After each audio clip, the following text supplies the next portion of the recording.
Good evening, friends. Tonight, let the world outside grow soft and distant. Dim your lights, let shadows settle gently across your room, and find a place of stillness beneath your blanket.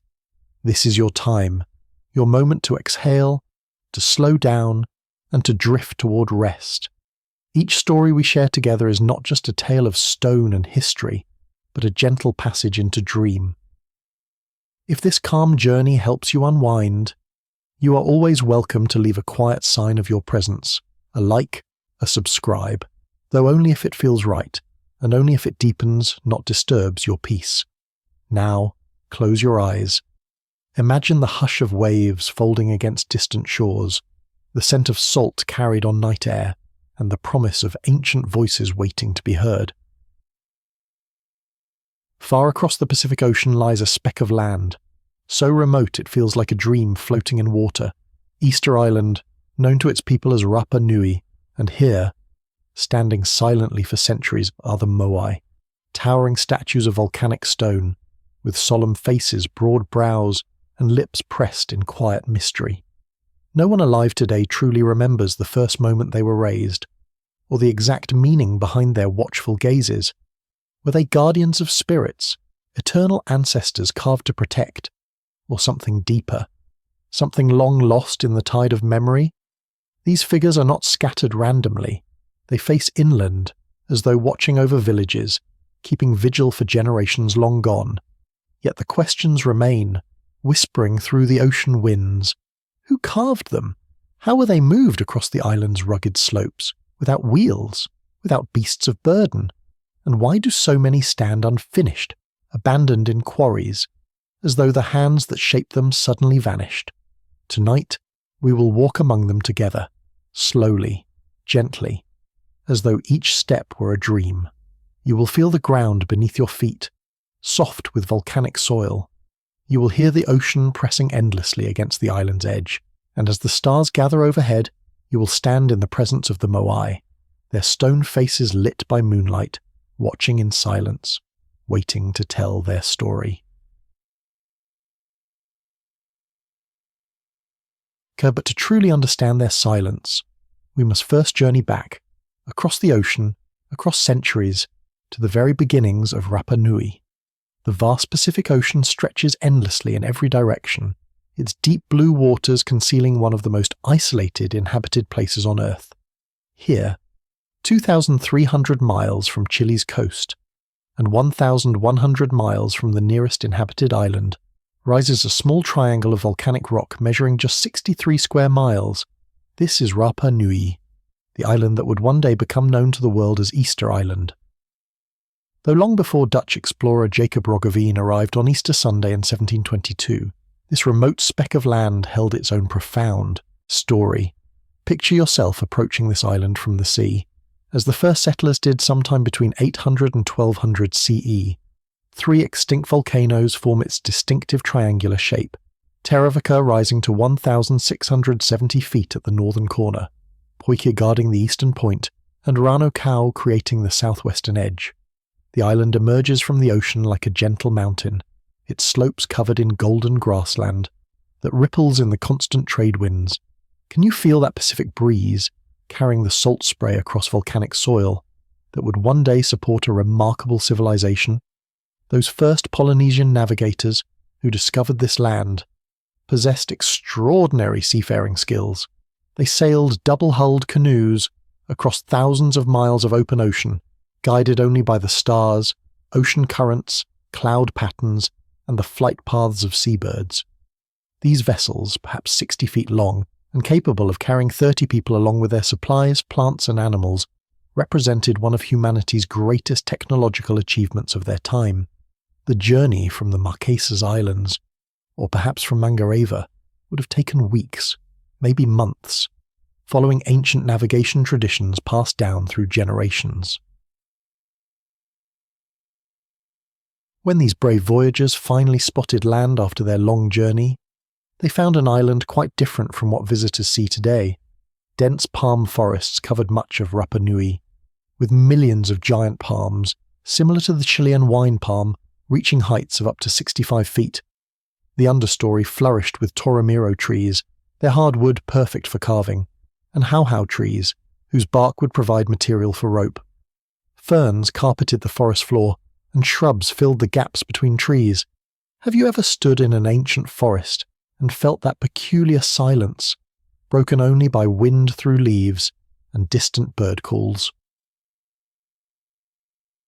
The island's volcanic soil, enriched by centuries of decomposition, proved remarkably fertile.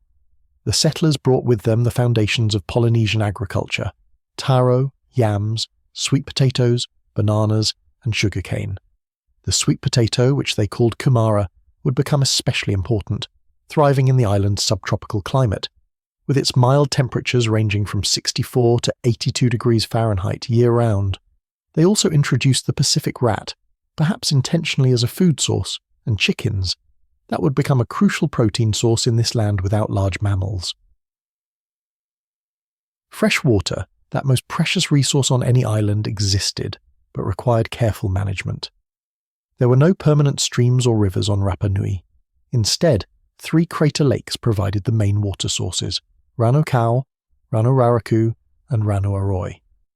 The settlers learned to collect rainwater, averaging about 50 inches annually, and discovered how to cultivate crops in volcanic rock gardens that retained moisture and protected plants from the constant wind.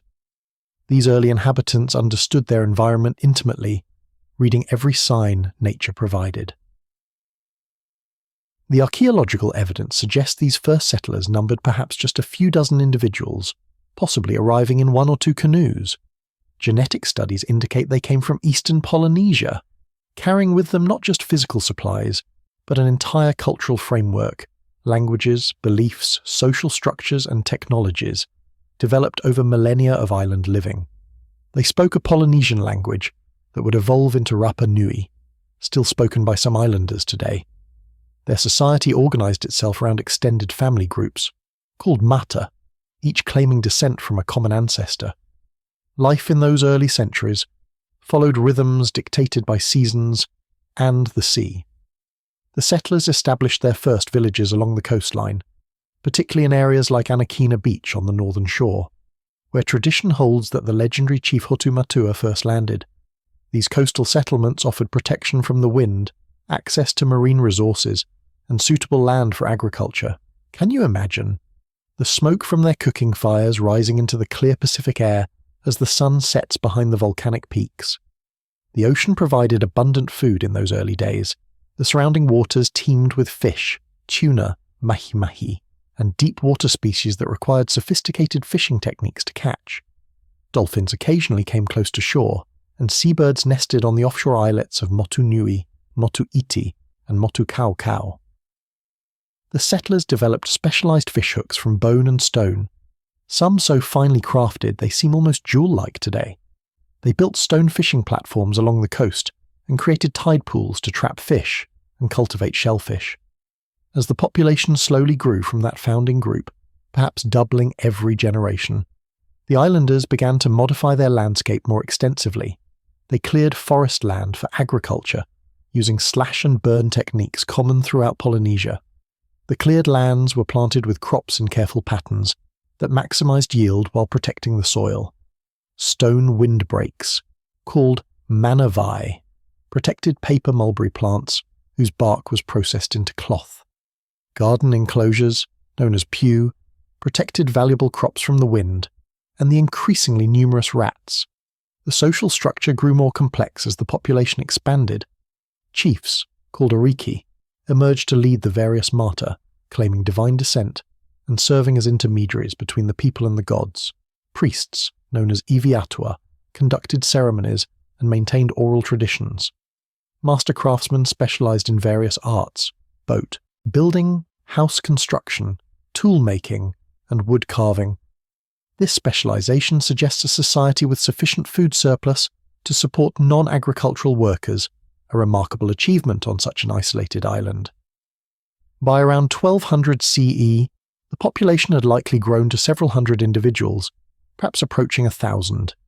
Villages dotted the coastline, each associated with a particular mata. These settlements consisted of boat-shaped houses, called hea penga, their foundations made of carefully fitted basalt stones. with superstructures of wooden poles and thatched grass. The entrances faced the sea, and the interiors, though dark and low, provided shelter from the elements.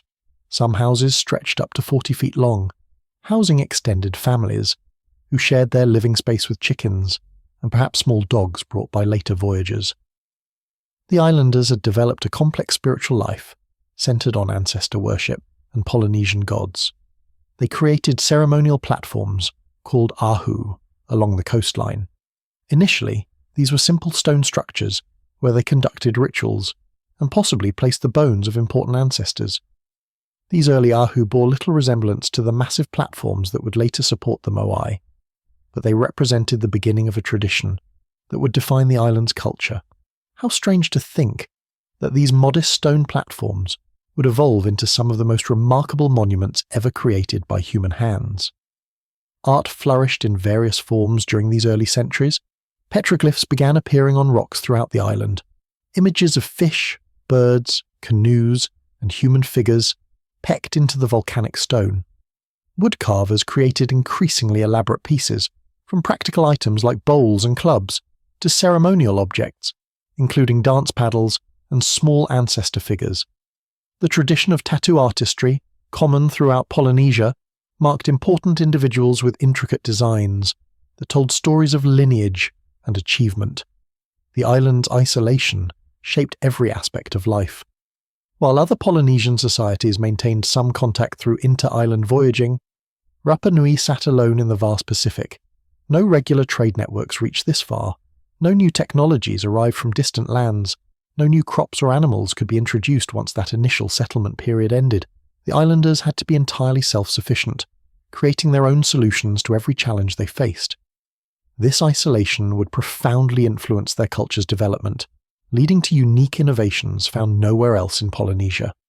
As the 13th century progressed, something began to change in the society of Rapa Nui. The population had grown substantially, perhaps reaching 2,000 or 3,000 individuals. Competition for resources increased. As the best agricultural land became fully utilized, the matter began to define their territories more clearly, marking boundaries and asserting control over specific resources. Social stratification became more pronounced, with chiefly lineages accumulating greater power and wealth. It was in this context, perhaps around 1250 CE, that someone carved the first Moai. We don't know who conceived the idea, or what inspired that first statue. Perhaps it began as an elaboration of the wooden ancestor figures already being carved. Maybe a chief commissioned something grander, to honor a particularly revered ancestor, or possibly a master carver, inspired by the island's volcanic rock, envisioned something that had never existed before.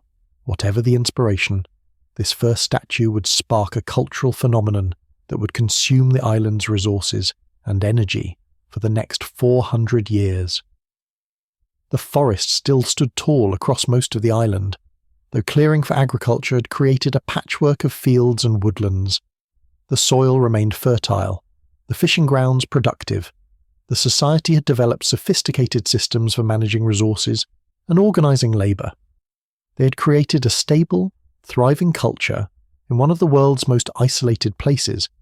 Yet change was coming, driven by population growth, social competition, and perhaps most importantly by an idea that would transform their landscape forever. As night falls on ancient Rapa Nui, cooking fires glow in the darkness, and families gather in their boat-shaped houses. The sound of waves breaking on the rocky shore mingles with distant voices and perhaps the rhythm of drums. Children sleep on mats woven from reeds, dreaming of fishing expeditions and harvest festivals. The stars wheel overhead in patterns their ancestors used to navigate across thousands of miles of open ocean. Tomorrow, someone will begin carving stone in a way that will echo through centuries, but tonight, the island rests in a moment of balance between its Polynesian past and its monumental future. The morning mist clings to the volcanic slopes of Rano Raraku as the first light touches the eastern horizon. Somewhere around the year 1250 CE, a master carver runs his weathered hands across the face of the volcanic tuff, feeling its texture, testing its grain. This rock, formed from compressed volcanic ash hundreds of thousands of years ago, possesses qualities he has never encountered in wood or coral. It is soft enough to carve with the basalt tools available on the island, yet strong enough to endure. In this moment, perhaps, an extraordinary idea begins to take shape. To understand why the people of Rapa Nui began creating monumental stone figures, we must first immerse ourselves in their spiritual world. The Polynesian concept of mana flowed through every aspect of their existence. Mana was sacred power, an invisible force that inhabited all things, but concentrated in certain people, objects, and places. Chiefs possessed mana inherited from their ancestors. Skilled craftsmen demonstrated mana through their work. Even tools and weapons could accumulate mana through use in important tasks. Can you sense how this belief would have shaped every decision, every action in their daily lives? The ancestors, those who had passed from the physical world, retained their mana and could influence the living. They could ensure good harvests, abundant fishing, and protection from misfortune, but only if properly honoured and remembered. Throughout Polynesia, cultures developed various ways to maintain connection with ancestral spirits. Some preserved bones in sacred places, others recited genealogies, stretching back countless generations. On Rapa Nui, isolated from their Polynesian cousins, the islanders would develop their own unique expression of this universal human need to honour those who came before. The Arikimau, the paramount chief of the island, claimed direct descent from the gods themselves. His lineage traced back to Hotu Matua, the legendary first settler, and through him to the divine ancestors of all Polynesian peoples. The Arikimau's mana was so powerful that the ground where he walked became tapu, sacred and restricted. His head, considered the most sacred part of his body, could not be touched by others. Even his hair clippings and nail parings had to be carefully hidden to prevent enemies from using them in harmful magic. When such a powerful individual died, how could ordinary monuments suffice to contain and channel their enduring spiritual force? By the mid-13th century, Rapa Nui society had evolved into approximately 11 or 12 mata, or clan groups, each controlling a wedge-shaped territory, extending from the coast to the island's interior. Each mata maintained its own ceremonial platform, or ahu, along the shoreline. These structures had grown more elaborate over time, evolving from simple stone cairns to carefully constructed platforms with fitted stone facades. The ahu served as both burial places and ceremonial centres where the living could commune with ancestral spirits. Yet, as competition between mata intensified, perhaps these traditional monuments no longer seemed sufficient to demonstrate a clan's power and prestige. The first Moai may have emerged from the tradition of wooden ancestor figures. Carvers had long created small wooden representations of important ancestors, figures with elongated faces, prominent noses, and stylized bodies. These Moai kava, as later examples would be called, captured the essence of the ancestor, rather than attempting realistic portraiture. The elongated earlobes represented the practice of stretching the ears with heavy ornaments, a sign of nobility throughout Polynesia. The prominent brow and nose suggested strength and determination. Have you noticed how certain artistic conventions can convey meaning more powerfully than photographic accuracy ever could? But wood, even the hardest toromiro, eventually decays in the subtropical climate. A wooden figure might last a generation or two before requiring replacement. Stone, however, endures. The volcanic tuff of Ranararaku, when protected from direct rain, could last centuries, perhaps forever, in the minds of the carvers. Here was a material worthy of the most powerful ancestors, a medium that could preserve their mana for all future generations. The permanence of stone matched the eternal nature of the spirits it would represent. The religious specialists of the island, the Iwi Atua, likely played a crucial role in conceptualizing the Moai. These priests maintained the oral traditions, conducted ceremonies, and interpreted signs from the spirit world. They understood the complex relationships between the living and the dead, the proper rituals to maintain cosmic balance, and the dangers of offending ancestral spirits. The creation of stone ancestors would have required their approval and guidance. Every aspect of the carving process would need to follow proper ritual protocol to ensure the mana flowed correctly into the stone. Consider the competitive dynamic between the Mata as another driving force behind the Moai tradition. Each clan group sought to demonstrate its superiority through various means: successful harvests, skilled warriors, elaborate ceremonies, and impressive monuments. If one Mata erected a stone ancestor figure, others would feel compelled to respond with their own, perhaps larger or more elaborate versions. This competitive display, common in many human societies, would eventually drive the creation of nearly 1,000 statues across the island. The choice of Rano Raraku as the primary quarry site was no accident. This volcanic crater on the eastern side of the island provided not just excellent stone, but also deep spiritual significance. Volcanoes throughout Polynesia were considered sacred portals between the earthly and the divine realms. The act of extracting stone from Rano Raraku was thus inherently spiritual, drawing material from a source already imbued with mana. The quarry itself would become one of the most sacred sites on the island, a place where master carvers transformed raw stone into vessels for ancestral spirits. The early Moai were modest compared to later creations, perhaps standing only 6 to 10 feet tall. These first attempts allowed carvers to develop techniques specific to the volcanic tuff, learning how the stone fractured, how to prevent cracks, how to achieve smooth surfaces with their basalt tools. Each statue required months of patient work, with carvers using stone picks called toki to slowly chip away the surrounding rock. Can you hear it? The rhythmic ringing of stone on stone, echoing across the quarry as teams of workers shaped these first monuments.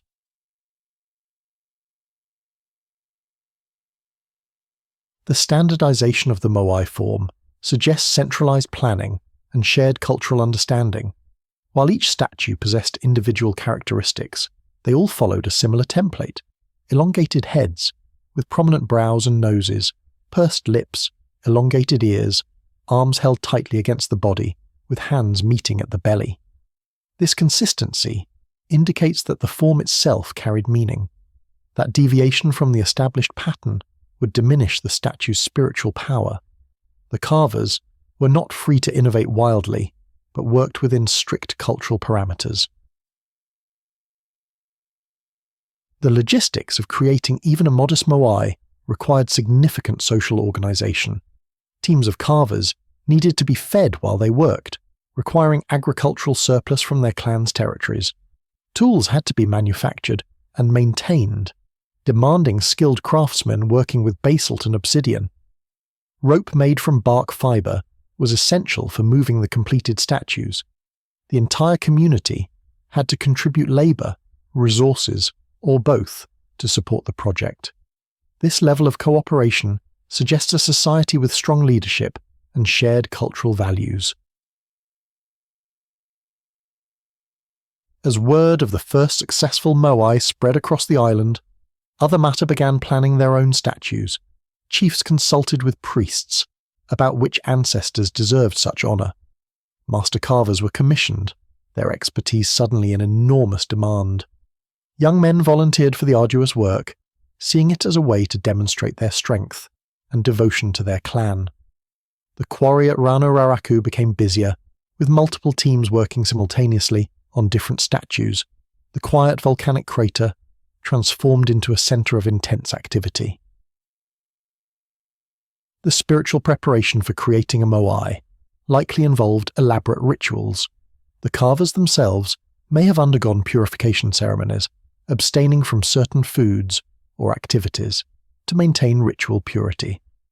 The selection of the stone might have required divination, with priests interpreting natural signs to identify the correct location to begin carving. As work progressed, offerings of food and valuable objects were probably made to ensure the ancestors' approval. Every stage of creation was infused with spiritual significance. The transportation of completed Moai from the quarry to their ahu presented enormous challenges. that required innovative solutions. Even a relatively small statue, weighing 10 tons, needed to be moved several miles across rough terrain. The islanders developed specialized techniques, possibly using wooden sledges, rollers, and hundreds of people pulling ropes in coordinated effort. Some oral traditions speak of the Moai walking unto their destinations, perhaps a poetic description of the rocking motion used to inch them forward. How did it feel, do you think, to be part of that human chain, slowly moving a stone ancestor geared toward its final resting place? The erection of a Moai on its ahu marked a moment of transformation. Through proper rituals, the carved stone became a living representation of the ancestor, a vessel for their eternal mana. The statue's eyes remained closed during transportation, but once in place, the carving of eye sockets and the insertion of coral and obsidian eyes would awaken the Moai. This opening of the eyes ceremony must have been profoundly moving for the community, the moment when stone became ancestor, when past and present merged. The success of the early Moai validated the enormous effort required to create them. Crops grew well in the fields protected by these stone ancestors. Fish remained plentiful in clan waters. Children were born healthy, and enemies were kept at bay. Whether through actual spiritual intervention or the psychological power of belief, the Moai seemed to work. This success encouraged further production, larger statues, more elaborate ceremonies. What began as an experiment in honouring ancestors became the defining characteristic of Rapa Nui culture.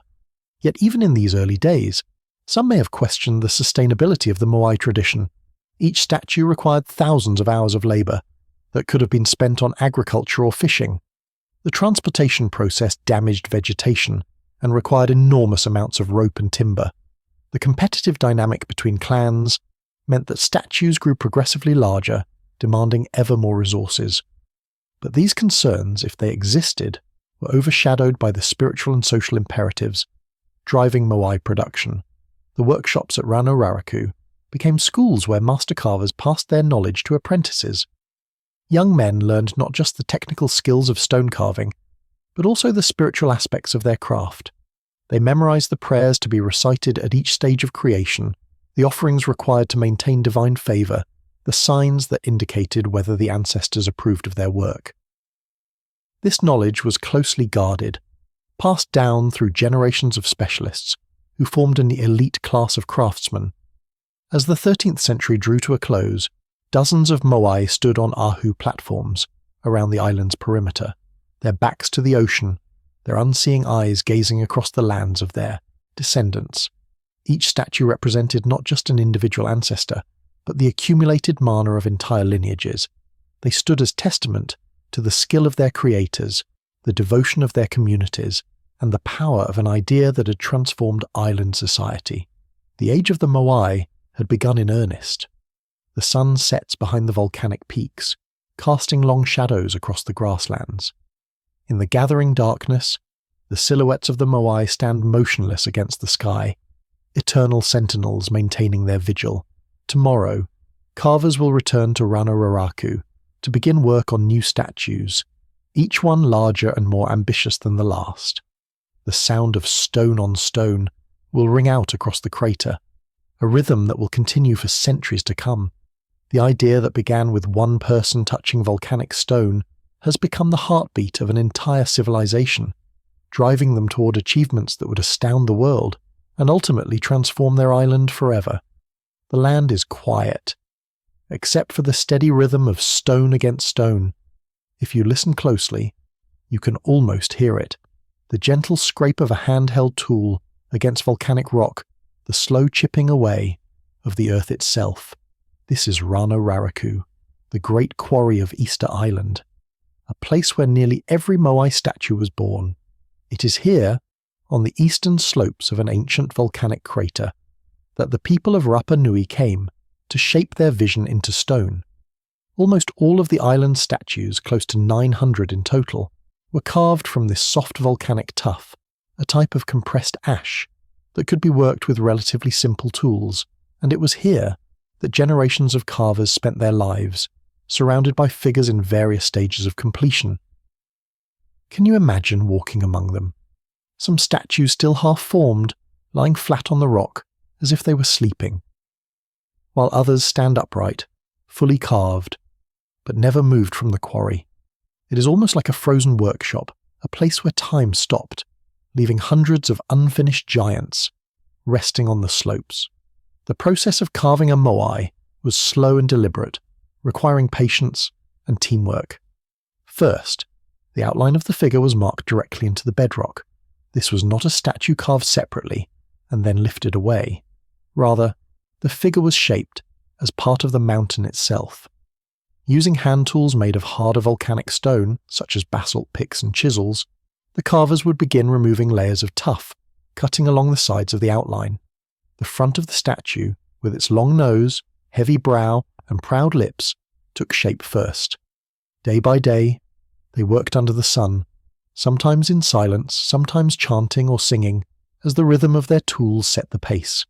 The sound must have carried across the quarry hundreds of tiny strikes, hundreds of hands, shaping the same vision. The people did not see themselves as separate from the task. They were part of something larger, something sacred. The Moai were not just stone figures. They were living vessels intended to hold mana, the spiritual power of the ancestors. Once the front of the statue was finished, the carvers would carefully shape the back, though it remained connected to the rock below. This connection acted as a natural support, keeping the figure stable until almost the very end.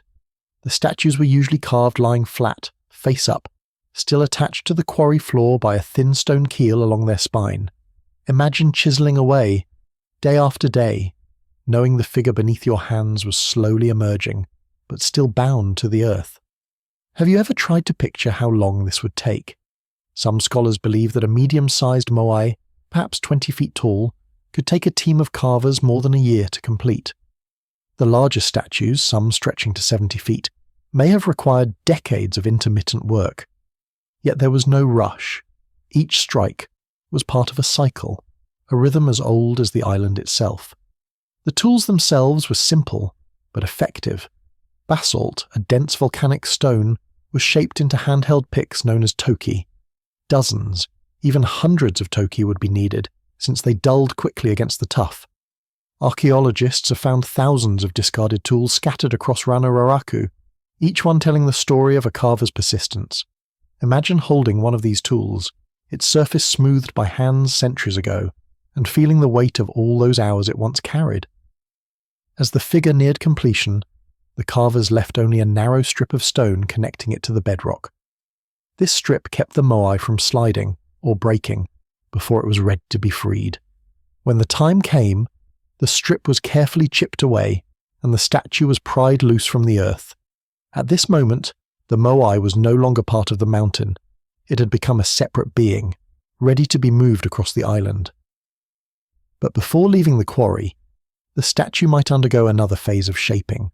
Upright pits were carved into the slopes of Rapa Nui, and into these pits the freed statues were lifted so they could be finished from all angles. Some of the most striking figures you can still see today remain in these pits, their bodies standing tall, buried up to their shoulders in the earth.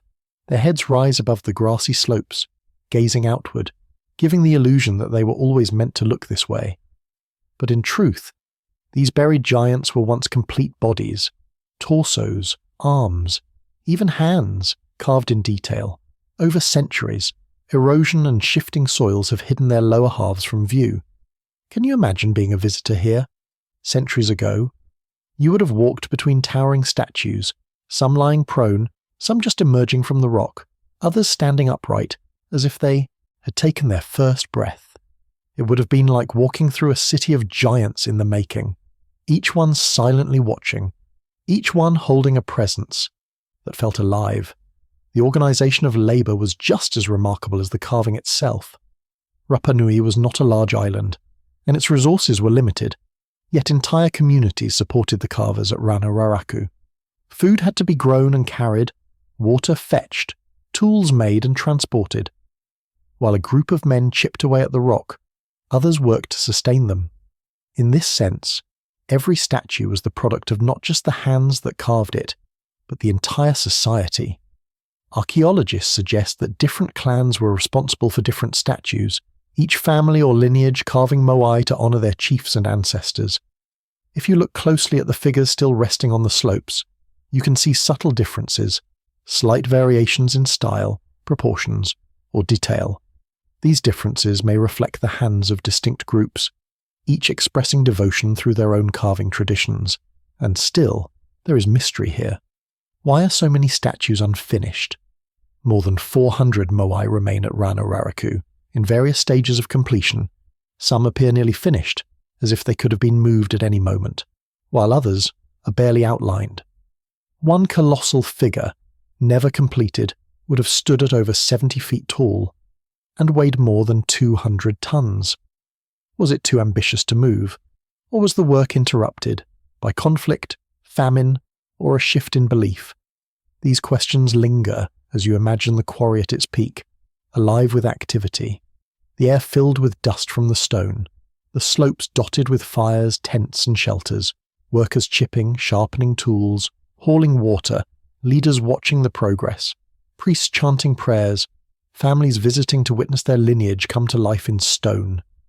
Have you ever thought about what it feels like to spend your life on one task, knowing it may not even be finished in your lifetime? For some carvers, this was their reality.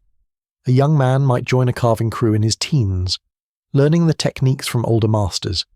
He would spend years refining his skills, his body growing strong from the repetition of hammering stone.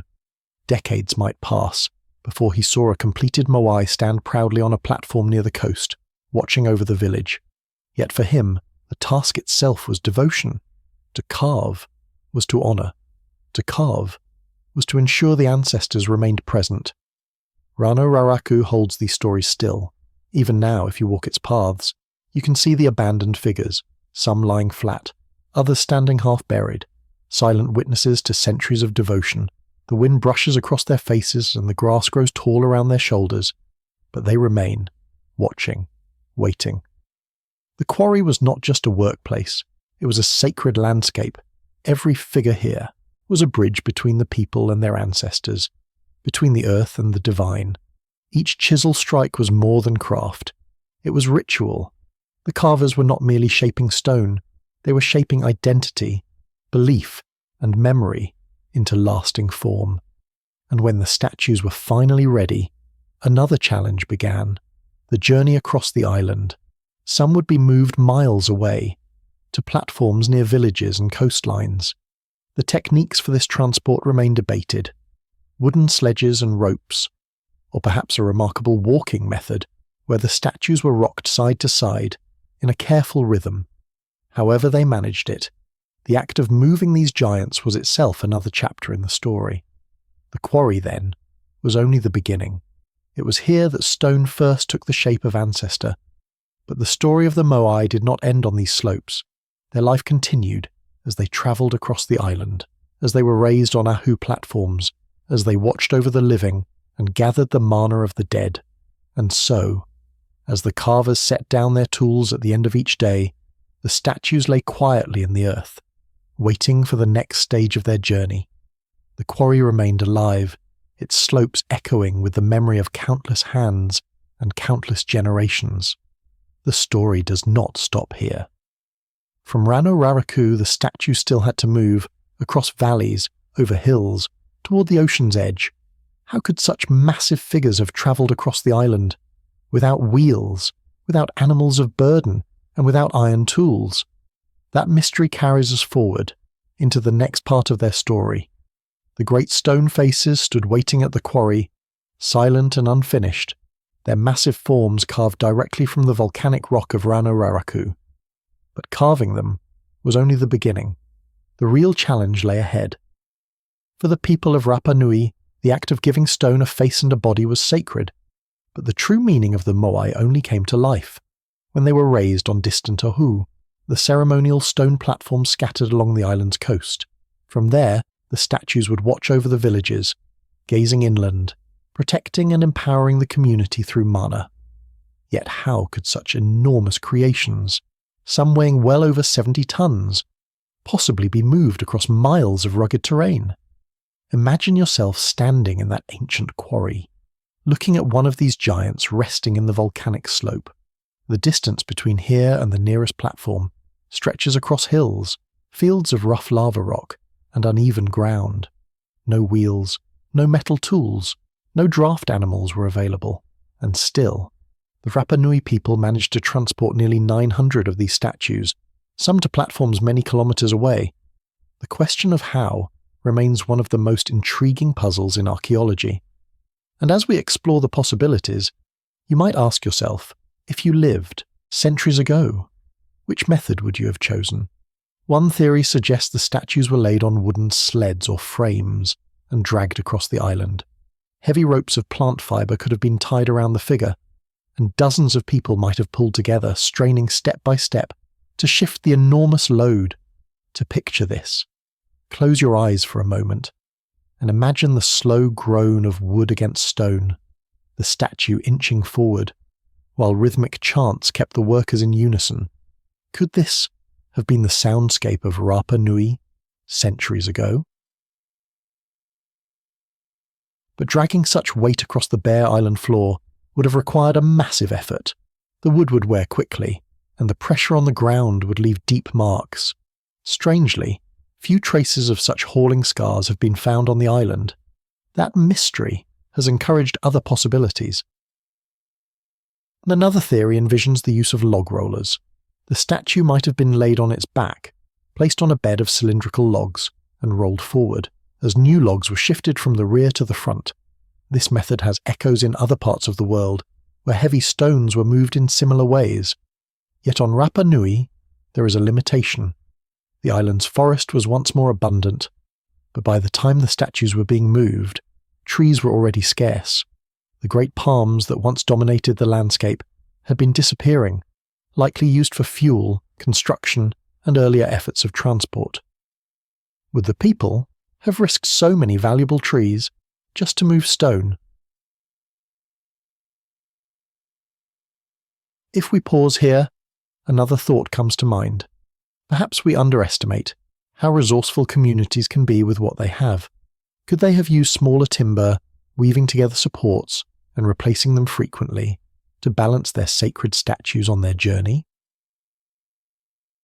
And then comes one of the most captivating theories of all.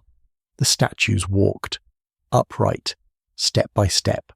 Archaeologists such as Terry Hunt and Carl Lipo have suggested that the statues were designed in such a way that they could be rocked forward, with ropes tied around their heads and bases. Teams of people could pull in a careful rhythm, tipping the statue slightly to one side, then to the other, inching it ahead in a slow, swaying walk. In 2012, researchers tested this idea with a replica Moai, and astonishingly, it worked. The statue shuffled across the ground, upright, just as the legends of Rapa Nui had long whispered. And for centuries, islanders told stories that the statues walked to their places. Perhaps this was not just a poetic myth, but a memory of real practice. Can you imagine standing at a distance, watching a 30-foot stone figure sway forward under the pull of ropes, looking almost alive in the twilight? Would you not believe it carried its own power, striding across the land with mana? This walking method also explains why many statues along ancient roads were found toppled face down. Perhaps during their journey, ropes slipped or balance was lost, and the Moai fell forward, never to be lifted again. These fallen giants, frozen in motion, give us a glimpse into the very act of transport. They are silent storytellers of a journey interrupted. Still, not every statue was moved successfully. Around Rano Raraku Quarry, dozens remain unfinished, half carved into the stone slopes. Others, fully formed, still stand at the edges of paths, as though waiting for a journey that never began. Were they abandoned because the island's resources were stretched too thin, or because the people's priorities changed? These questions remain open, leaving space for imagination to fill the silence. As we picture these methods, one thing becomes clear. Whichever technique was used, it required extraordinary organization. Coordinating the labor of dozens, even hundreds of people, was no small task. Ropes had to be made strong enough, chants had to keep rhythm, and every step had to be calculated with care. This was not only an act of engineering, it was also a deeply communal ritual. The entire village may have gathered, not just to work, but to honor the spirit of the statue as it moved closer to its final resting place. Joa, can you feel the weight of that moment? The chanting voices, the ropes tightening, the ground vibrating under stone. Moving a moai was not merely transport, it was ceremony. We should also consider the landscape itself. Archaeologists have traced ancient roads that connect the quarry to the ahu platforms. These paths are often slightly curved, not straight, perhaps designed to guide the movement of upright statues, easing their rocking motion. Along the way, certain resting spots appear, as though the moai were paused in their journey, allowing workers to breathe, or perhaps to renew their chants and offerings. These details remind us that the journey of a moai was as important as its destination. Each movement across the land was a performance of power, binding the people to their ancestors and to the landscape itself. There is also a quieter mystery here. The tallest moai, known as Paro, measured nearly 10 meters in height and weighed around 82 tons.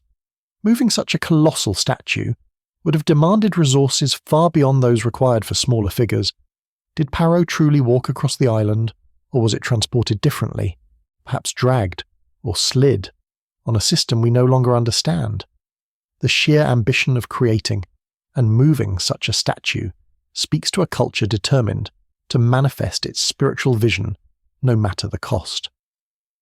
As modern visitors stand among the statues today, it is easy to forget the invisible journeys behind them. Each moai represents not only the face of an ancestor, but also the countless hours of labor, the coordination of a community, and the ingenuity of minds working without modern tools. Think for a moment.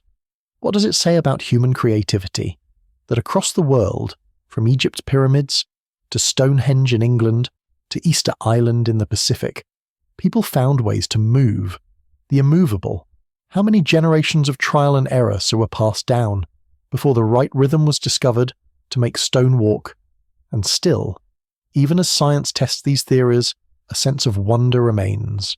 We cannot be entirely certain which method was most common, or whether different statues were moved in different ways. Perhaps some were dragged, others rolled, and still others walked upright in slow procession.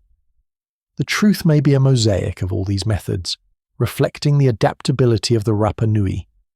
What we can be sure of is that each statue's journey was a triumph of willpower and imagination. The people of Rapa Nui did not see stone as dead material. They saw it as living presence, infused with mana, deserving of reverence. Moving a moai was not about mechanics alone. It was about breathing life into ancestors, making them stand among the living once more, and binding them eternally as to the land they guarded. And so, as the statues reached their coastal platforms, the story did not end. In fact, it only deepened, for once in place, the moai were raised upright, crowned with red stone pukao, and aligned to watch over villages, fields, and the endless sea. But that part of the story, the raising of giants and their silent guardianship, belongs to the next chapter. You have already seen how the first sparks of imagination shaped the island's great stone guardians. Yet, after the birth of the idea, another story unfolded, one that moved more slowly, almost like the steady eroding of cliffs by the sea. It was the story of strain, a story, not of beginnings, but of limits. Easter Island, Rapa Nui, was never a vast place. Its land was finite, its soil thin, and its trees, though once plentiful, were not endless. When the first settlers arrived, they saw a world rich with promise. The land was green, the forests tall, and the soil responded well to their planting. But time is a patient teacher, and slowly, the island revealed how fragile its balance truly was.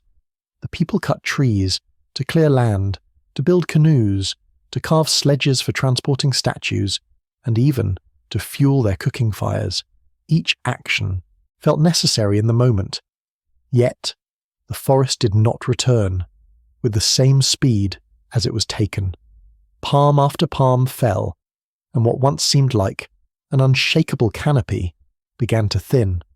The voices of birds grew fewer.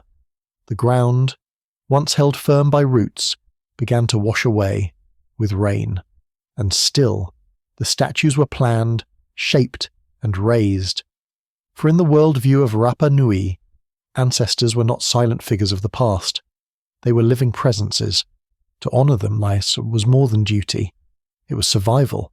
The mana, the sacred power, was thought to flow through these stone bodies. To stop building would be to invite weakness, both spiritual and unsocial. But here is where the tension deepened. To raise a statue, one needed timber to move it, ropes to secure it, food to feed the workers, and space to quarry. Each monument was not only a gift to the ancestors, but also a burden on the land. Imagine the chiefs standing before their people, demanding that their clan prove its devotion with ever larger statues. Each clan, each extended family, watched the others, measuring pride against stone, rivalry mixed with reverence. If one clan built taller, another had to answer with something greater. And so, the cycle turned. The island became a stage where honour was performed in stone, but the price was written into the soil. With the forests shrinking, the old ways of life grew harder. Canoes became more difficult to build. Fishing farther from shore turned into a rare luxury. Crops felt the stress too, as the once rich earth began to lose its strength. The sun still gave warmth, the rain still fell, but the land no longer yielded as generously.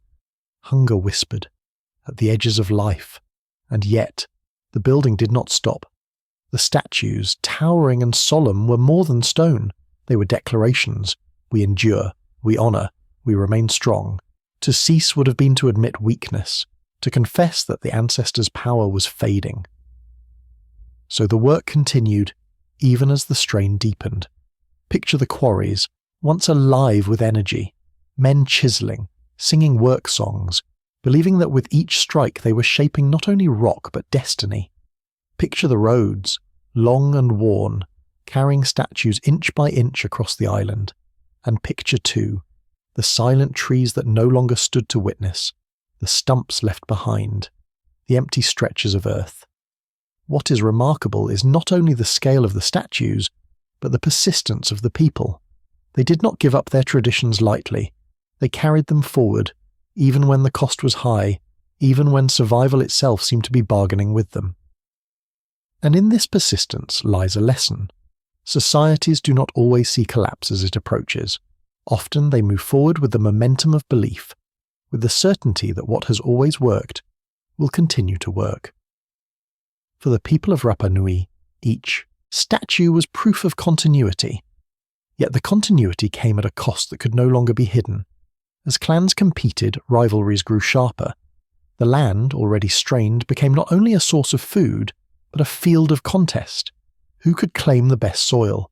Who could secure the last stands of timber? Who could command the loyalty of workers when bellies were not always full?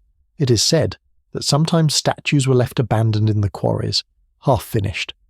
Perhaps resources ran out. Perhaps the workers were needed elsewhere. Perhaps the strain of rivalry and survival became too heavy to carry.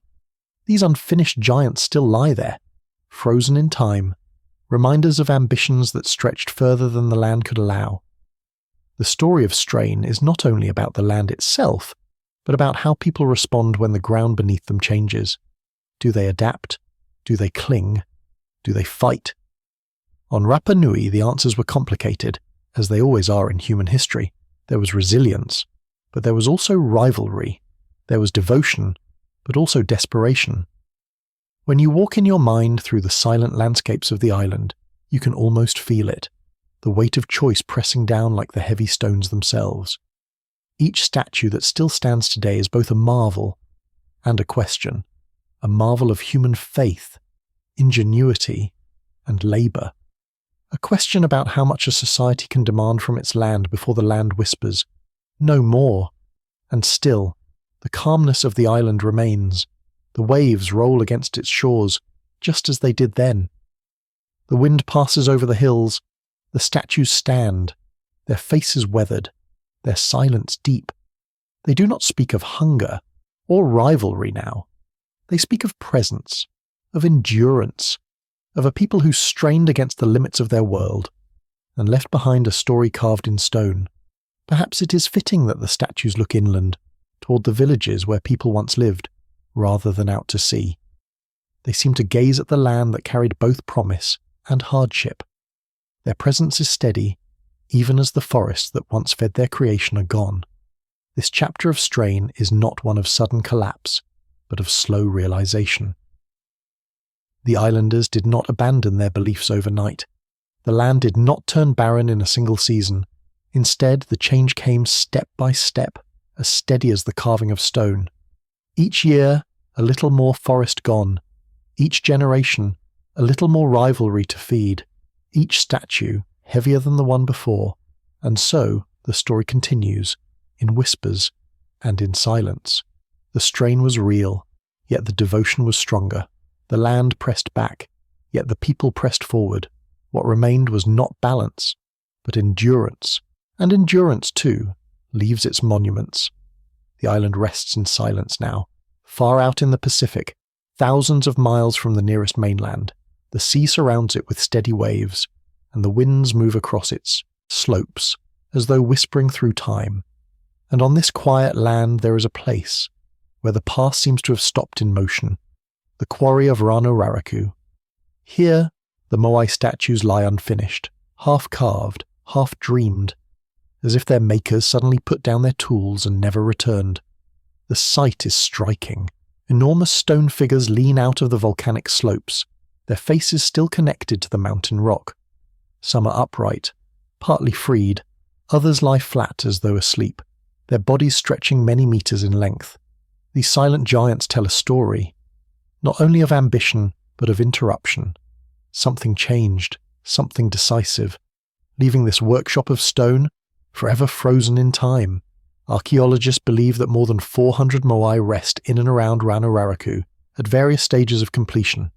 Some stand almost finished, needing only the final details, while others exist only as rough outlines, sketched into the mountain with stone picks. Can you imagine walking among them centuries ago, hearing the steady rhythm of workers chipping away, watching figures slowly emerge from the dark volcanic tuff?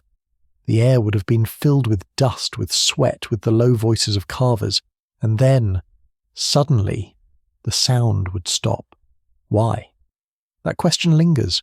The quarry feels like a moment paused, a story mid-sentence. For generations, scholars have debated what caused the abrupt end to statue carving. Some point to environmental decline. The island's forests, once rich with tall palms, had been cut for transporting Moai across the land. Without timber for rollers, sledges, or ropes, moving the statues may have become impossible. Why carve a giant figure if it could no longer be taken from the mountain? Others suggest the reason was conflict. Oral traditions speak of rival clans competing for prestige, each seeking to outdo the other with larger, more impressive statues. Over time, tensions may have escalated into open fighting, making such massive building projects unsafe. Standing in the quarry, you can almost picture workers abandoning their chisels as shouts echoed across the slopes. Clan wars breaking the fragile balance of the island. There is another possibility, a change in belief. The Moai represented ancestors, guardians, figures meant to channel spiritual power called mana. But what if faith shifted? What if the people of Easter Island began to question whether these statues still carried protection? Later traditions include the Birdman cult, focused not on stone, but on ritual contests and living symbols of power. Could this religious transition explain why the quarry fell silent? Each theory holds weight, and perhaps the truth is a combination of them all. Resources dwindled, conflicts grew, beliefs evolved, and in the middle of these pressures, the carvers of Rano simply walked away. When you look closely, the unfinished statues reveal their process. The largest Moai, never freed from the stone, stretches an astonishing 21 meters, nearly 70 feet long. It would have been impossible to move. Perhaps it was more a statement of ambition than a realistic project. Smaller figures show smoother faces and sharper lines, as if they were only days from completion before work ended. And then there are the outlines, shallow and rough, which suggest plans that never advance beyond the first cuts. Can you imagine the feeling of a young apprentice then, working on one of those outlines, believing he was shaping the next guardian for his clan? Perhaps he dreamed of the day the statue would be raised on its stone platform by the shore, watching over his people, and yet the dream dissolved, leaving his marks in the rock like an unfinished sentence. Rano Raraku itself is a place of haunting beauty. The quarry forms a crater, lush with grass, with a small freshwater lake at its centre. From its rim, you can see almost the entire island, the rolling hills, the volcanic cones, and the endless blue of the ocean. This sweeping view makes it easy to understand why the site carried both practical and spiritual weight. It provided the stone, yes, but also a vantage point, a place where carvers might have felt connected to land and sky alike. Walking among the unfinished Moai today, there is a strange quiet.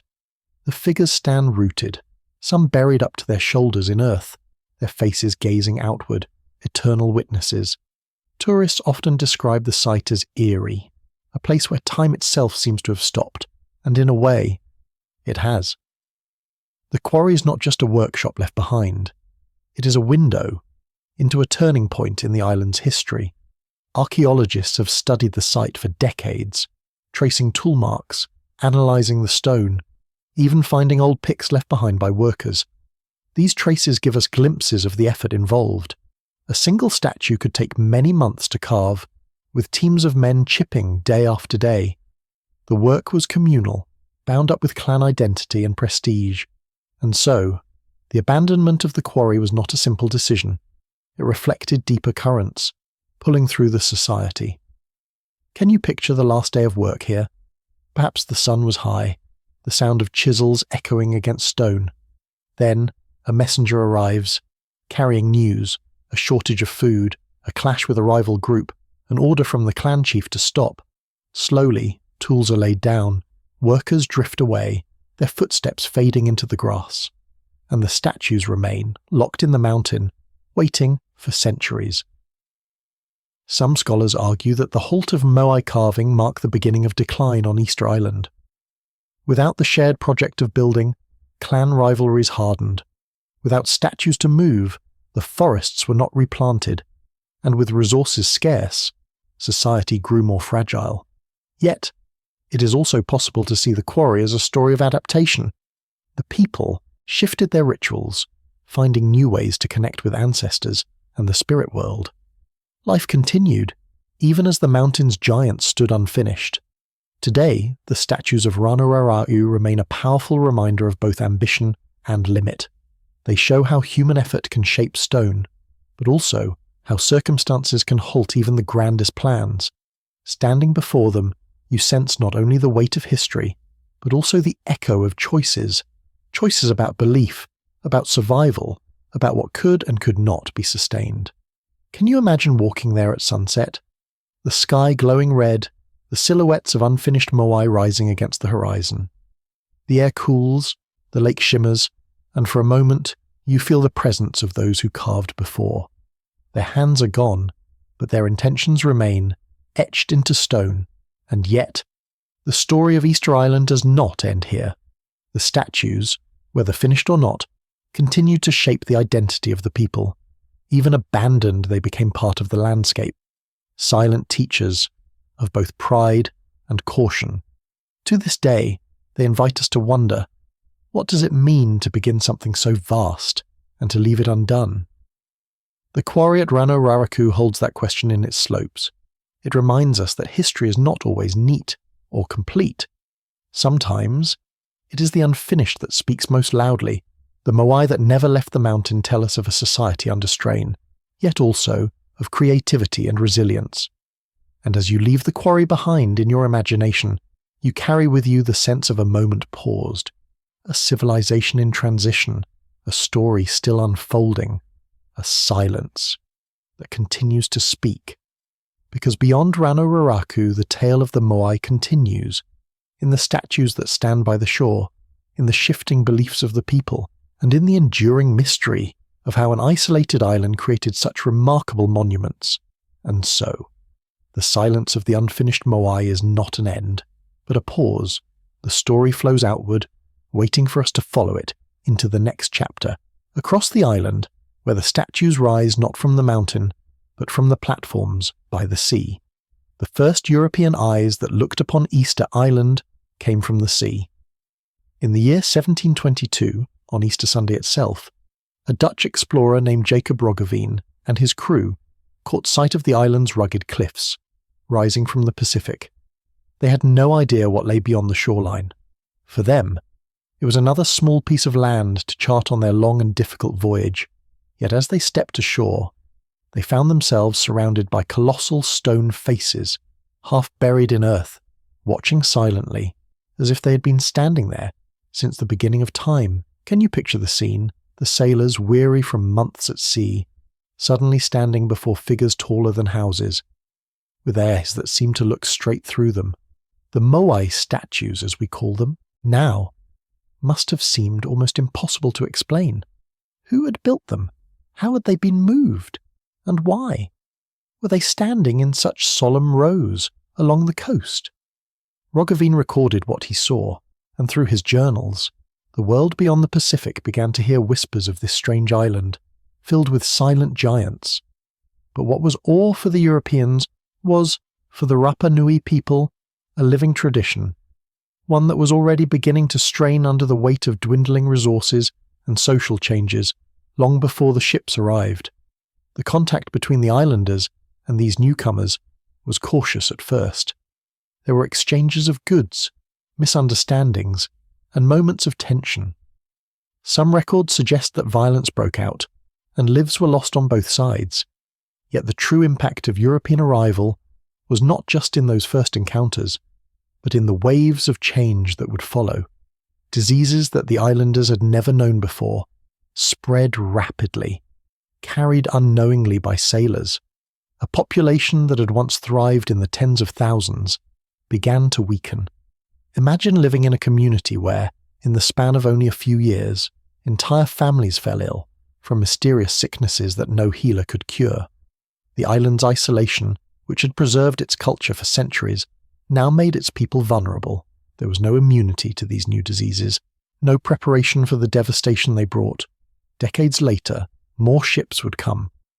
Spanish explorers arrived in 1770 and claimed the island for Spain, though the claim was little more than symbolic. 4 years after that, in 1774, Captain James Cook visited with his crew. By then, observers already noticed changes. Some Moai statues appeared toppled, whether from conflict among clans or neglect brought on by hardship. Cook described the island as barren compared to what earlier visitors had seen. The people seemed fewer, their resources thinner. The outside world was not only observing Easter Island, it was leaving its mark. One of the darkest chapters came in the 19th century. In the 1860s, slave traders from Peru raided the island. Hundreds of Rapa Nui men, women, and even children were taken by force and shipped across the ocean to labor in foreign lands. Among those captured were many of the island's leaders, priests, and keepers of oral traditions, the very people who carried the community's knowledge and history. Few of them ever returned.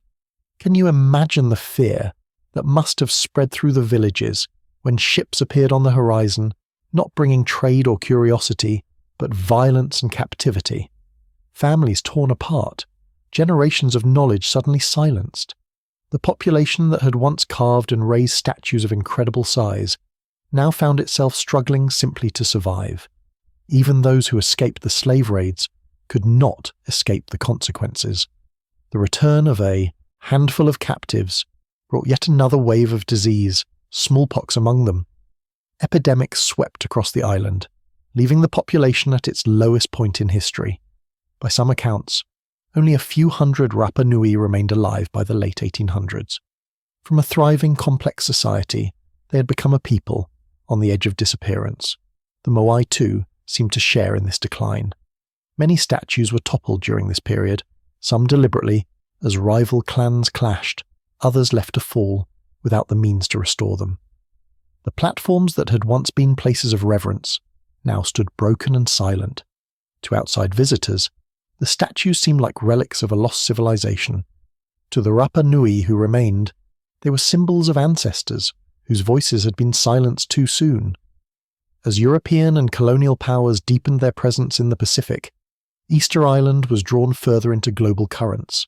Catholic missionaries arrived, eager to convert the surviving population to Christianity. By the late 19th century, Chile had annexed the island, bringing it formally under its control. Colonial administrators restricted the Rapa Nui to small portions of their own land, while much of the island was leased for sheep ranching. Can you picture the contrast? Vast fields once used for farming taro and sweet potatoes, now fenced off for livestock, owned by foreigners, while the island's native people were confined to one small village. The great statues, once guardians of clan territories, now stood scattered and silent, many fallen, their meaning obscured in the eyes of outsiders.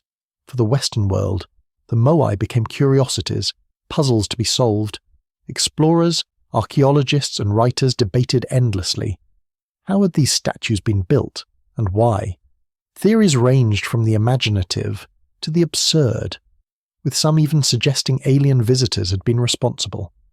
Yet through all this, the voices of the Rapa Nui themselves were often ignored, their history, their struggles, their resilience, overshadowed by the fascination of the stone figures. Still, the people endured. Despite the losses of disease, slavery and colonial rule, Rapa Nui culture survived in fragments, songs, dances, stories, passed down quietly, sometimes in defiance of missionaries who sought to replace them. The Moai remained at the centre of this identity. Even when they lay toppled in the grass, they were more than stone. They were ancestors, watching, reminding, waiting. Can you imagine walking among them in those years, when the island's population was so small, so fragile, yet these towering statues still lined the coasts and hills, each one a reminder of a greatness that had once been, and perhaps a greatness that could be remembered again. The outside world's gaze never left the island. By the late 19th and early 20th centuries, scientific expeditions began to study the Moai in earnest. They measured, they sketched, they photographed, they wrote, but often through their own lens, rarely asking the islanders what the statues meant to them. The story of Easter Island was being rewritten by outsiders, even as the descendants of the original builders lived quietly in its shadow. Yet, history has a way of shifting. As the 20th century progressed, voices began to rise, both from within the island and from sympathetic scholars abroad. They called for the preservation of the Moai and for the recognition of the Rapa Nui people. The statues, long misunderstood as symbols of mystery, were slowly reclaimed as symbols of resilience. Still, the centuries of outside impacts could not be erased. The Moai that remained standing bore the scars of weather, of time, and of neglect. Those that had fallen often lay half-buried, their immense heads poking from the soil like ancient guardians, asleep beneath the earth. To see them even today is to be struck by both wonder and melancholy. They tell a story not just of creative triumph, but of loss, of survival, of the long shadow of contact with the wider world. And yet, even in that long shadow, life on Easter Island carried forward. Families rebuilt their traditions, new generations learned old songs, the statues continued to stand, their silent gaze a reminder of both fragility and endurance. The arrival of Europeans had reshaped the island forever, through disease, slavery, colonial control, and the curious gaze of outsiders. But beneath those layers of change, the heart of Rapa Nui never vanished. It continued quietly, waiting for its chance to rise again.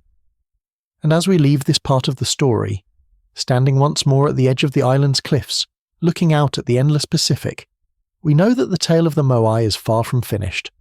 The next chapter waits, just beyond the horizon. The island is quiet now, The towering statues that once stood as proud guardians of clan identity are no longer upright. Some lie face down in the earth, their features pressed into the soil. Others rest on their sides, are broken at the neck, or eroded by centuries of wind and rain. Their silence is heavy, as if the voices of generations have been buried along with them. It is difficult to imagine that these same statues once represented the lifeblood of Easter Island society. For hundreds of years, the Moai were the centerpiece of religious belief, political power, and ancestral reverence. And yet, by the 18th and 19th centuries, something had shifted. The stone giants, once sacred, had become neglected, toppled, forgotten in the rhythm of daily life. What caused such a change? How does a society turn away from its most iconic tradition? To answer that, we must step carefully into the centuries when the long silence began, when the Moai were not destroyed by outsiders, but by the very people who once raised them. Picture the island around the late 1600s. Resources were strained. The tall palms, once covering much of the landscape, were gone. Soil had eroded, making farming harder. Rival clans, who had once competed in building the largest and most impressive statues, were increasingly at odds. When cooperation faltered, conflict took its place. The very symbols of unity, the Moai, became targets in these disputes. It was in this period of tension that the toppling began. Clan after clan pulled down the statues of their rivals. A fallen Moai was more than a broken piece of stone. It was an insult, a declaration of victory over the ancestors of another lineage. Can you picture it? The thunder of ropes tightening, the groan of stone shifting, the moment when a statue that had stood for centuries suddenly cracked against the earth. The noise must have echoed across valleys, a sound of endings rather than beginnings.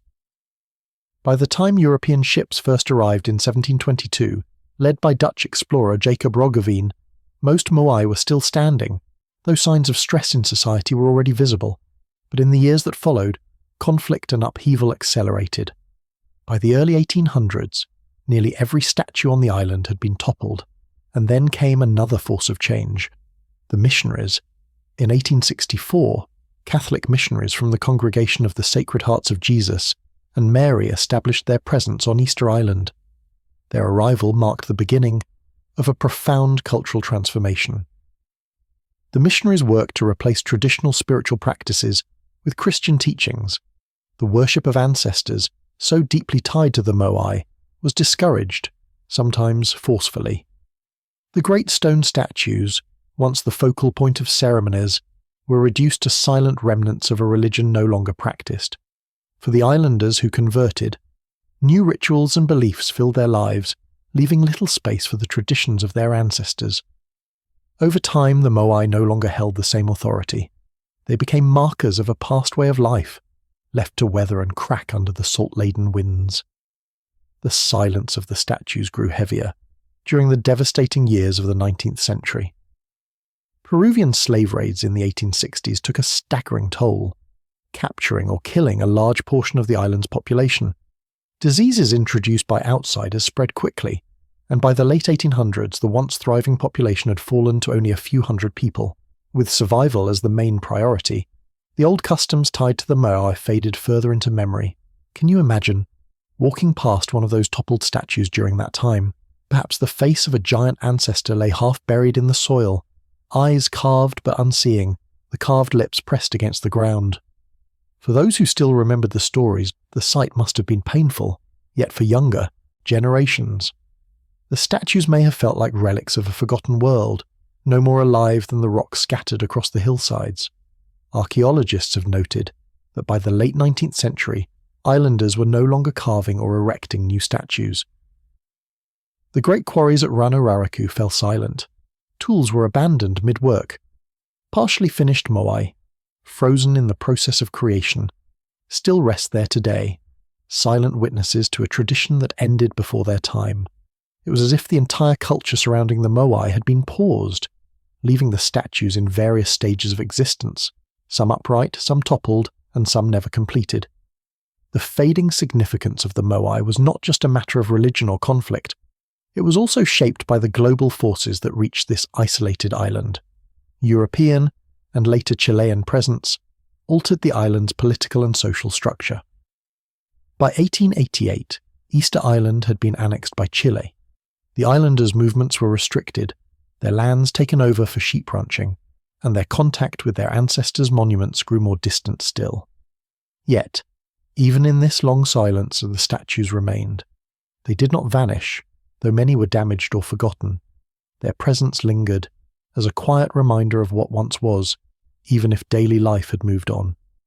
Imagine the island at night during this time, with little sound except the wind brushing through grasses. A toppled moai lying under the moonlight might cast a long shadow across the earth. Perhaps few people gave it thought then, and yet the silent forms remained, waiting, almost as if holding a memory that could not be erased. By the early 20th century, outsiders began to show renewed interest in the statues. Expeditions studied them, measured them, photographed them. For archaeologists, they were mysteries to be solved, but for the descendants of the original carvers, the statues were more complex, symbols of ancestors, of stories lost and partially remembered, of a heritage both broken and enduring. The silence was never absolute. Even when toppled, the Moai never completely disappeared from cultural memory. Songs, oral traditions, and scattered stories kept fragments of their meaning alive. In the mid-20th century, some of this cultural heritage began to be reclaimed, with restoration projects raising certain statues back to their standing positions. But in those earlier centuries, the time of missionary influence, clan rivalries, and colonial takeover, the Moai truly lived through their quietest years. Their silence was the silence of traditions no longer practiced, of ceremonies no longer performed, of voices that could not be passed down intact. Can you feel the weight of that? To stand among the statues then was not to feel the hum of ancestral power, but rather the hush of loss, the quiet of something slipping away. And yet, the story did not end there. The silence, long as it was, would one day begin to break. The great stone figures of Easter Island, silent and immovable, had watched the Pacific waves for centuries before the outside world rediscovered them. By the early 19th century, this remote island, called Rapa Nui by its native people, was scarcely known to the wider world. But once word of its mysterious statues spread, explorers, missionaries, and later archaeologists began to arrive, each bringing new questions, new interpretations, and new ways of studying the Moai. When Europeans first sighted the island in 1722, it was the Dutch navigator, Jacob Roggeveen, who made the record. His astonishment at seeing enormous stone figures dotting the landscape would become the same reaction countless others had in centuries to follow. But his account was only the beginning. Later expeditions by Spanish sailors in 1770, and the famous visit by Captain James Cook in 1774, carried news of these colossal heads even farther across the world. Yet, it wasn't until the 19th and 20th centuries that the statues began to be systematically studied. The 19th century was in many ways a troubled time for Easter Island itself. European contact brought disease, forced labour raids, and the gradual erosion of the traditional way of life. By the mid-1800s, much of the Rapa Nui population had been decimated. As a result, by the time scholars and explorers began arriving in larger numbers, much of the oral tradition that explained the origins of the Moai had already been lost or fragmented. Can you imagine standing before these great statues, knowing that their makers' voices had been silenced, and wondering if you could ever truly understand them? After the first European encounters, it was the missionaries of the mid-19th century who left some of the earliest detailed records of the statues.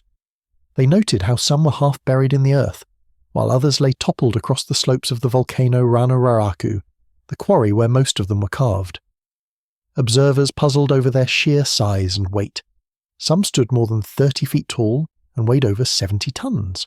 How could an island community with limited resources have managed to move such giants across uneven terrain? These questions fascinated not only visitors, but also the scientific community abroad. By the late 19th century, the Moai were becoming a subject of serious study. Expeditions were launched, Drawings were made and measurements carefully taken.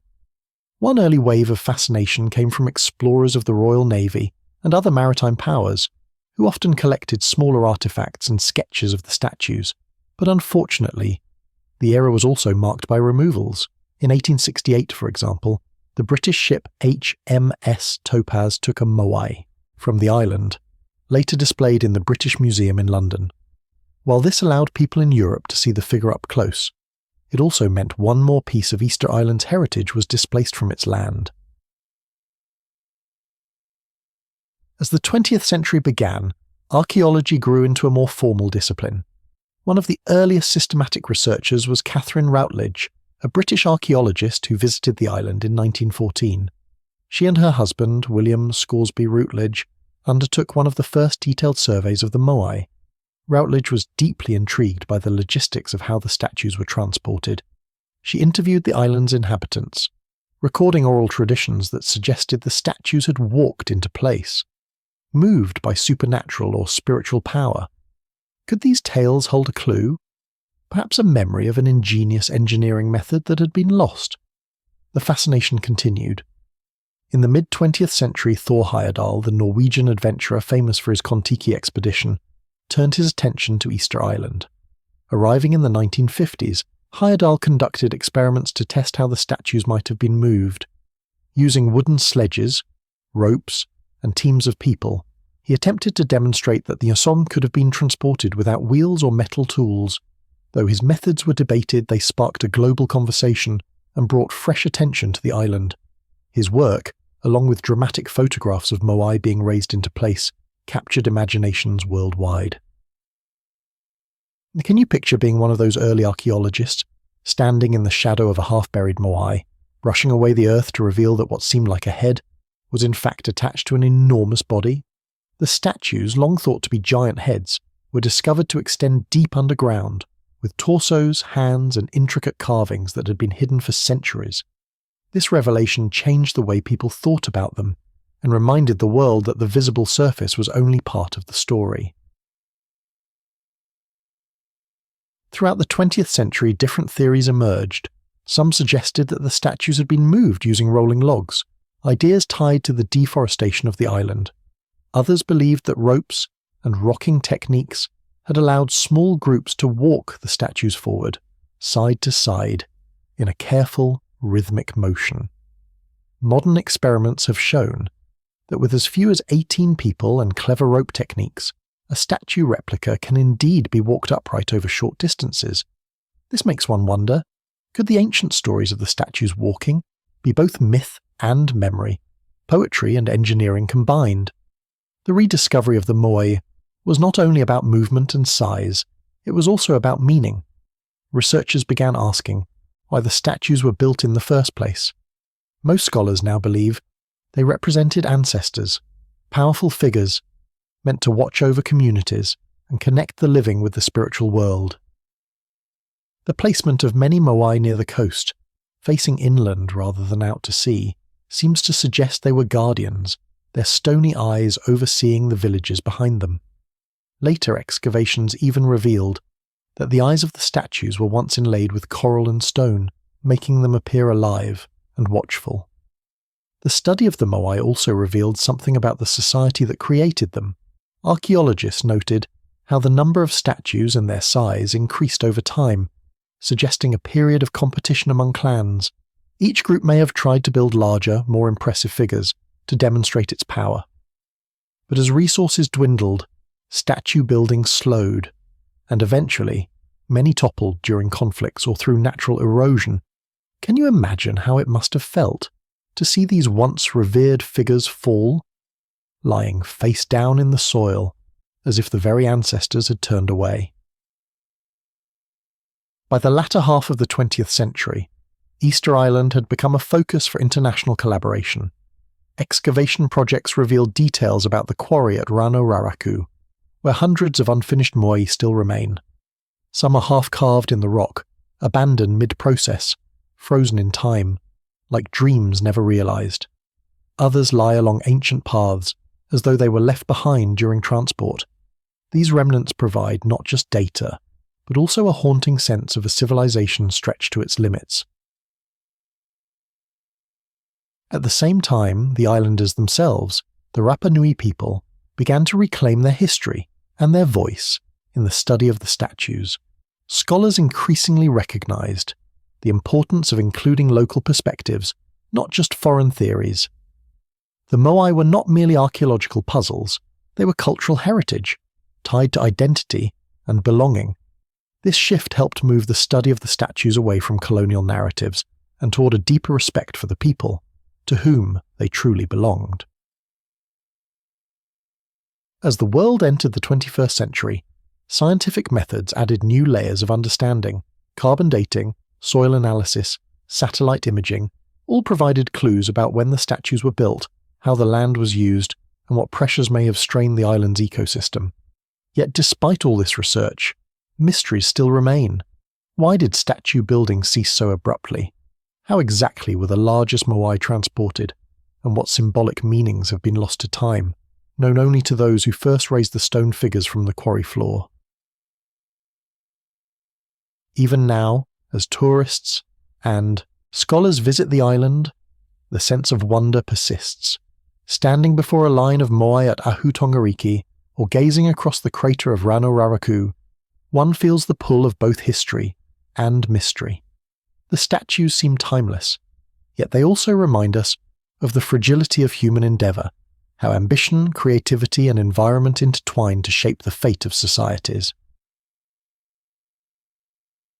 And so, the study of the Moai continues, balancing between what can be measured and what must be imagined. Each new discovery is a reminder that the past is never fully gone. It lingers in the stones, in the soil, and in the questions we continue to ask.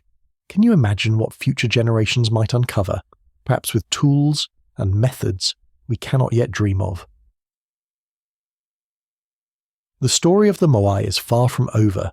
As research advances, and as the Rapa Nui people continue to share their heritage with the world, the statues remain both guardians of memory and teachers of humility. They remind us that even in the most remote corner of the Pacific, human beings achieved extraordinary feats, ones we are still striving to fully understand. And so, the rediscovery of Easter Island statues is not a single moment, but an ongoing journey.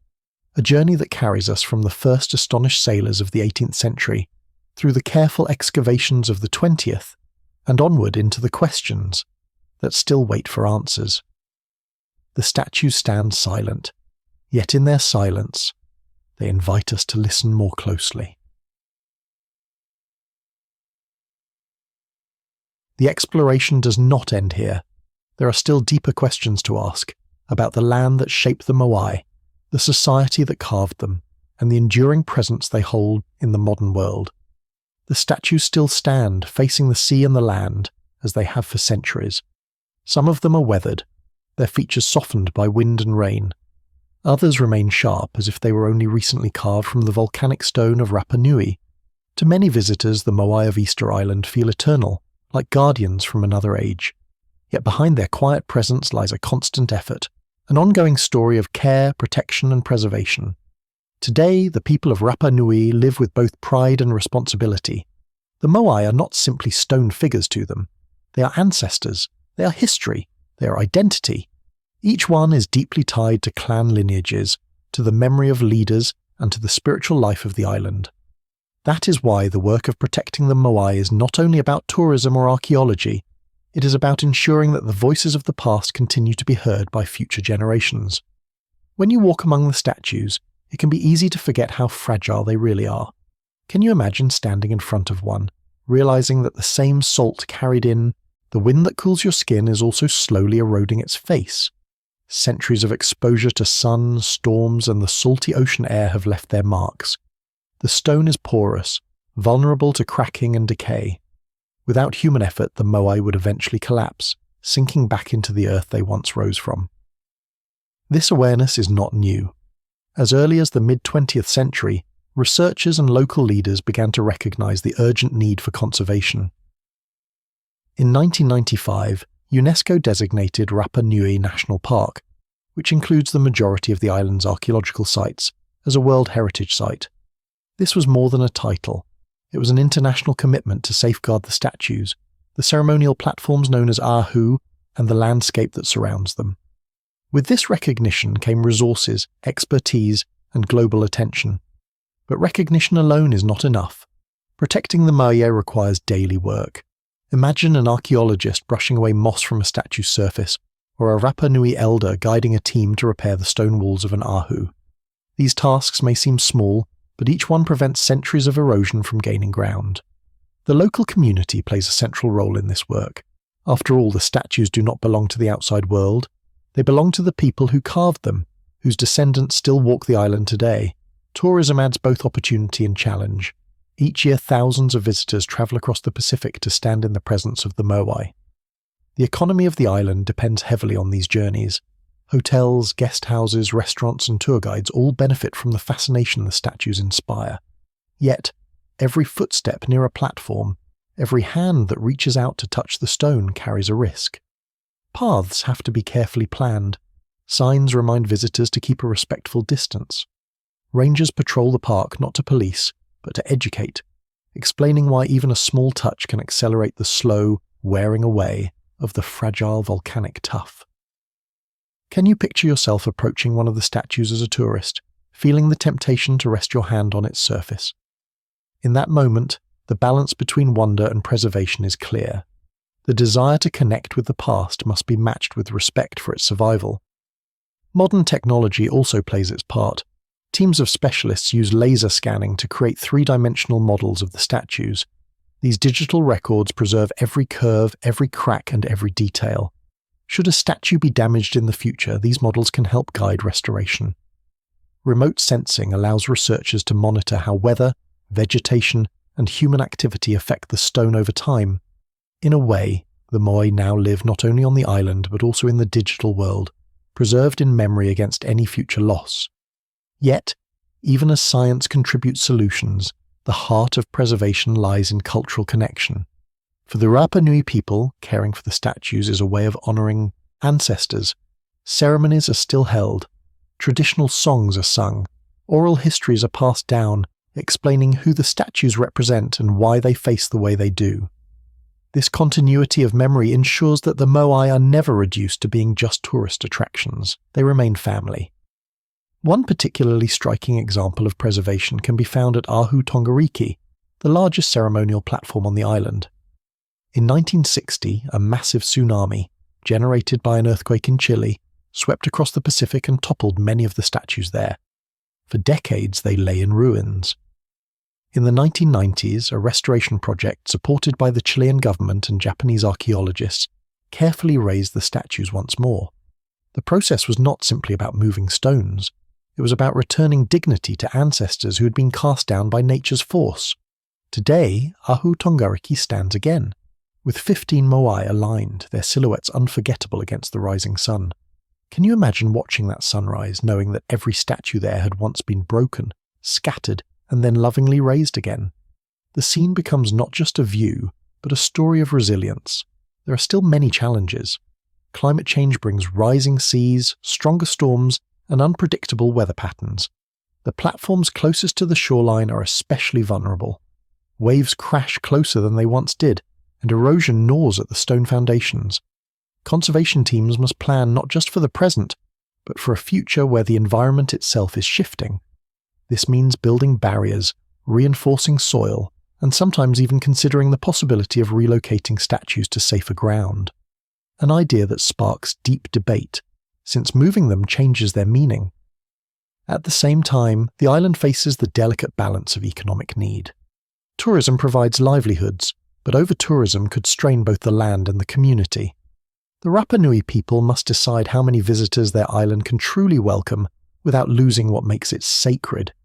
It is a question without easy answers.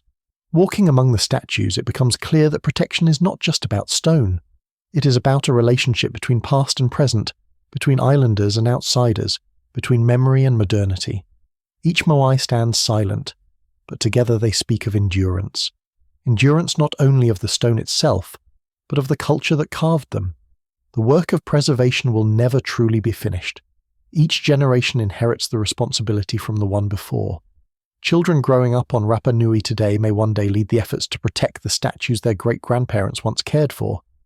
Imagine a young child visiting an ahu with their family, listening to stories about the ancestors the statues represent, and feeling that quiet responsibility settling on their shoulders.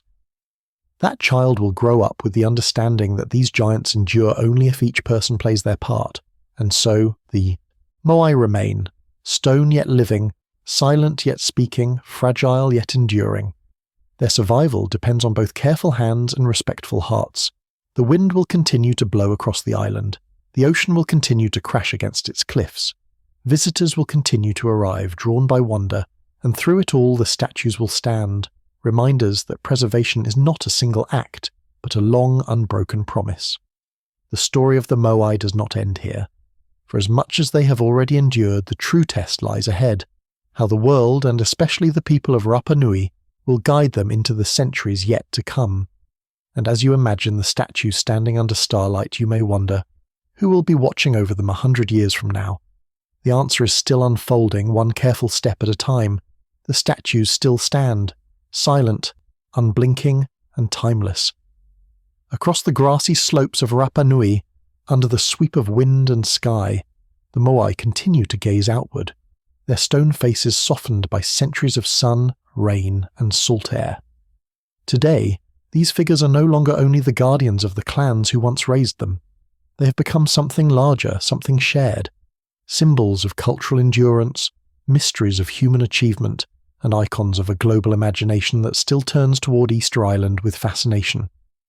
If you were to arrive on the island now, flying across the Great Pacific Ocean, until the land finally appears as a small green triangle in the sea, you would see that the Moai remain everywhere. Some lie half buried in volcanic soil, where ancient sculptors left them unfinished. Others rise on restored platforms, their backs to the village sites of long ago, facing the horizon as they always have.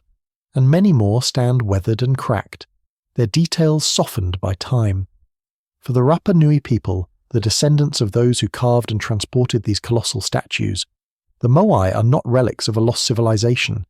They are family, they are ancestors, they are a reminder that despite centuries of hardship, disease, colonization and isolation, the island's culture still survives. Can you imagine being a child on Easter Island today, walking past one of these enormous stone faces on your way home? The shadow might stretch across the grass, larger than your whole body, while the silent features watch over you. To grow up among the Moai is to live with history as part of daily life, not as something distant in a textbook. Tourism has become the island's lifeline. Each year, thousands of travelers arrive from Chile, from Europe, from Japan, from North America, drawn by the magnetic pull of these statues. The journey is long, but the reward is unforgettable. To stand at the base of a Moai, to look up at its carved brow and lips, and to feel, if only for a moment, the weight of centuries pressing quietly in the air. But this has also created new tensions. Tourism brings income, yet it also strains the fragile. Environment. Easter Island is small, only about 63 square miles in total, and its ecosystem is delicate. Waste, water, and the sheer number of visitors must all be carefully managed. The statues themselves suffer too. Human touch, air pollution, and erosion all eat away at the soft volcanic stone. Conservation has become a constant effort and a challenge for the future. Can you picture the careful work of archaeologists and restorers, gently brushing away soil from a buried torso, stabilizing a cracked platform, or erecting a Moai that has lain face down for centuries? Their task is not only scientific but deeply respectful, for they are preserving the symbols of a people's identity. For the Rapa Nui community, questions of heritage and ownership are never far away. Many Moai were taken from the island in the 19th century and now sit in museums around the world. The most famous example is the Hoa Hakananaya, a statue housed in the British Museum since 1869. Its name means the stolen friend. The people of Easter Island have long asked for its return. Discussions continue, reflecting a wider global movement toward the repatriation of sacred objects and ancestral remains. Think about the emotions this carries. What would it mean to have a piece of your family's past, something sacred and irreplaceable, held far away by strangers? For the Rapa Nui, the Moai are not art objects. They are relatives carved in stone, voices from the past that still deserve to rest on their own land. In recent decades, there has been a cultural revival on the island.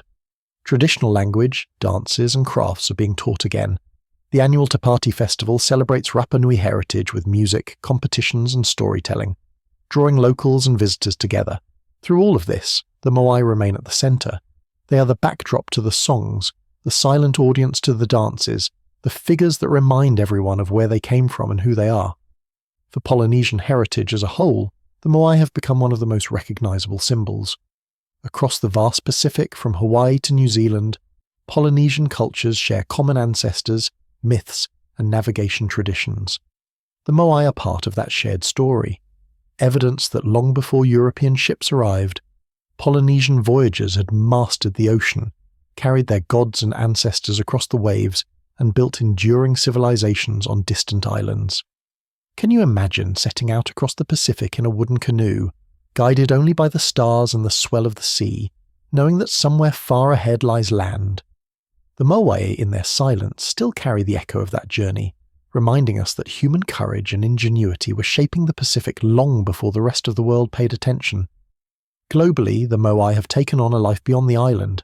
They appear in books, films, games, and even cartoons, sometimes stripped of their true meaning, turned into playful icons. Yet their mystery persists. Why were they built? How were they moved? Why did the carving slow and eventually stop? These questions still stir the imagination of millions. In this way, the statues connect us all, inviting wonder, speculation, and respect. And yet, if you stand among them, in the quiet of dawn, none of those global questions seem as important as the atmosphere itself. The wind moves softly through the grass. The sea crashes faintly in the distance. The stone faces catch the first light of the sun, just as they did hundreds of years ago. The stillness is complete, almost sacred. This is the enduring gift of the Moai, presence. They remind us that civilizations rise and fall, but memory endures. They remind us that human beings, even on the most remote speck of land, can dream of greatness and carve it into being. They remind us that silence can be powerful, a silence that stretches across centuries, across oceans, until it reaches us where we stand today. When night falls on Easter Island, the statues do not disappear. They remain in the darkness, silhouettes against the stars. For the Rapa Nui people, they are guardians still. For the world, they are beacons of curiosity and awe. And for you, as you listen now, they can be something quieter. A reminder that history is always close, always waiting, always alive in the stones beneath our feet. Can you feel that stillness? That sense of being surrounded by time, yet safe within it? The Moai are not only monuments of the past, they are companions for the present moment, anchoring us in calm, showing us how small and yet how meaningful our lives can be. As our journey with them comes to an end, the statues remain. They will still be there tomorrow, watching the horizon, weathering the seasons, standing tall through whatever changes the world brings. And perhaps that is their greatest lesson, to endure quietly, to carry memory without words, to rest in silence even as time flows onward. So let them watch over you tonight, as they have watched over countless generations.